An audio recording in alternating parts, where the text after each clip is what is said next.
Tales of the Jedi recently told us what happened to Yaddle in between The Phantom Menace and Attack of the Clones.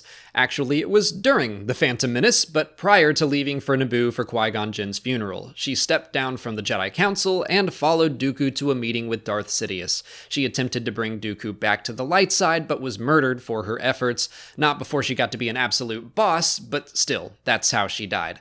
But what about in Star Wars Legends? What happened to her then? Sometime after the Battle of Naboo, she and 5 other Jedi Masters traveled to Malastare to help negotiate peace talks between the citizens of the planet Lannick and a terrorist group called the Red ERO.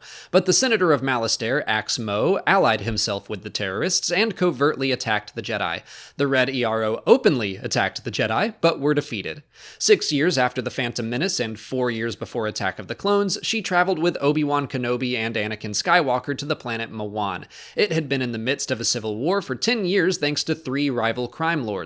One of them, named Granta Omega, tried to unleash a bioweapon on his planet, but Yaddle sacrificed her life to absorb the deadly chemicals herself, saving the entire capital city and thousands of lives.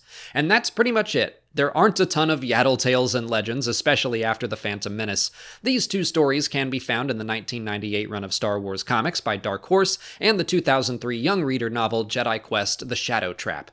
Personally, I like the new version of her death in Tales of the Jedi. There might be a bit of recency bias there, but I like that someone on the Jedi Council got to confront Dooku and give him one last chance to come back to the light. She was the logical choice. It was either her or Yaddle Poof, I guess, and as much as I would have loved to see Yaddle in action, I don't know how that would have looked on screen.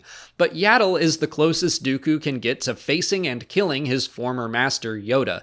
Death of the father is a big mythological theme, and it pops up in Star Wars often. The final Dooku short reminds us that the master and Padawan relationship is more than simply student and teacher. It's like raising an adolescent. Obviously, Yoda can't die, but Yaddle is a good stand-in for Dooku to see her as a representation of not just the Jedi Council, but also his father figure, and then he defies everything he was raised to believe.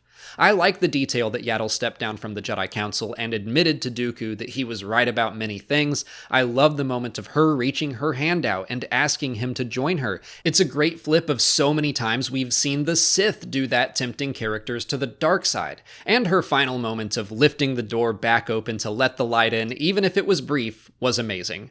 Which version do you prefer, Canon or Legends? Let me know in the comments. If you haven't already, please like this video, subscribe to the channel, follow us on TikTok, Twitter, and Instagram, and consider checking out our Patreon page.